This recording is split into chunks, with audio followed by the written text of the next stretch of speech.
যে দুর্ঘটনা থেকে সবটা সামনে আসে আজ ভোরের দিকে বাইপাসের ধারে দুর্ঘটনা, একেবারে প্রাণঘাতী দুর্ঘটনা বলা যায়। সেই গাড়ির ছবিও সামনে এসেছে। একেবারে সেই দুর্ঘটনাস্থল থেকে রয়েছেন আমাদের অপর প্রতিনিধি রণয় তিওয়ারি। আমি রণয়ের কাছে যাব একবার সরাসরি। রণয়, দুর্ঘটনার সম্পর্কে কি তথ্য মিলছে এবং যেটা দাবি করা হচ্ছে আহতদের তরফে যে তারাও ঘুমের ওষুধ খেয়েছিলেন এবং তারাও আত্মহত্যার উদ্দেশ্যেই দুর্ঘটনা ঘটান, সবটা মিলিয়ে এখনো পর্যন্ত কি বলছে পুলিশ?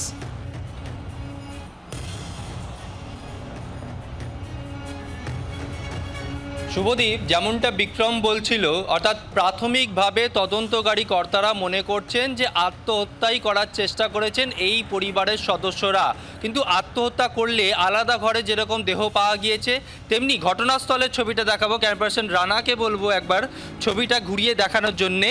এই যে ঘটনাস্থল তুমি দেখতে পাচ্ছ অভিষিক্তা মোড়, এবং অভিষিক্তা মোড়ে মেট্রোর যে পিলার, সেই পিলারের সামনে গাড়িটি ধাক্কা মারে এবং যেটা মনে করছেন তদন্তকারী কর্তারা, রুবির মোড় থেকে গাড়িটা দ্রুত গতিতে আসে এবং এই পিলারে ধাক্কা মারে এবং যে তিনজন গাড়িতে ছিল তার মধ্যে একজন নাবালক এবং একজনের সঙ্গেই পুলিশ কথা বলতে পেরেছেন এবং সেই ব্যক্তি পুলিশকে জানিয়েছেন যে বাড়িতে, তাদের বাড়ির অ্যাড্রেস অর্থাৎ যেখানে ঘটনাস্থল, অর্থাৎ তাদের বাড়িতে দুজনের দেহ, তিনজনের দেহ পড়ে রয়েছে এবং তারা আত্মহত্যা করার চেষ্টাই করেছিল, এমনটাই প্রাথমিকভাবে তদন্তকারী কর্তারাও জানতে পেরেছেন।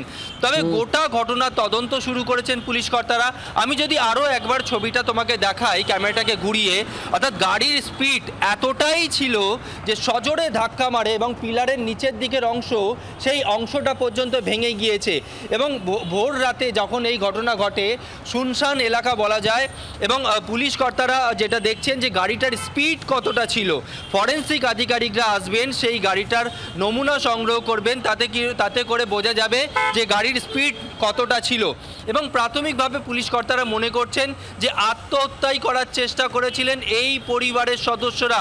কিন্তু যে প্রশ্নগুলো তদন্তকারী কর্তাদেরও ভাবাচ্ছে, তারা যদি আত্মহত্যা করার চেষ্টা করেই থাকে তাহলে বাড়ির মধ্যেই সকলে কেন আত্মহত্যা করলো না? কেন তিনজনের দেহ ঘরের মধ্যে, বাকি তিনজনের দেহ রাস্তায়, বাকি তিনজন অ্যাক্সিডেন্ট করে মরবে, এরকম পরিকল্পনা কেন? সমস্ত দিক তারা খতিয়ে দেখছেন। কারণ এর আগে মুর অ্যাভিনিউতেও ঘটনা ঘটেছিল একটি, সেখানে একই পরিবারের 5 সদস্যের দেহ উদ্ধার হয়েছিল। তারপর রিজেন্ট পার্ক এলাকাতে একই পরিবারের 3 জনের ঝুলন্ত দেহ উদ্ধার হয়েছিল এবং সেই সমস্ত ঘটনার রেস কাটতে না কাটতে আবারও আজকে একই পরিবারের একদিকে 3 জন এবং আরেকদিকে 3 জন, অর্থাৎ বাড়িতে 3 জনের দেহ এবং অ্যাক্সিডেন্ট করে আরও 3 জন মরতে চেয়েছে, এমনটাই প্রাথমিকভাবে তদন্তকারী কর্তারা মনে করছেন। তবে সমস্ত দিক তারা খতিয়ে দেখছেন। এই পথ দুর্ঘটনার পিছনে ঠিক মূল কি কারণ রয়েছে সেটা একদিকে যেমন প্রশ্ন, আর অন্যদিকে ট্যাংরায় যে 3 জনের মৃত্যু হয়েছে তাদের মৃত্যু ঠিক কিভাবে, তার কারণ আলাদা আলাদা ঘরে পাওয়া গিয়েছে 3টি দেহ। বাংলার আওয়াজ, বাঙালির আবেগ, জি 24 ঘন্টা।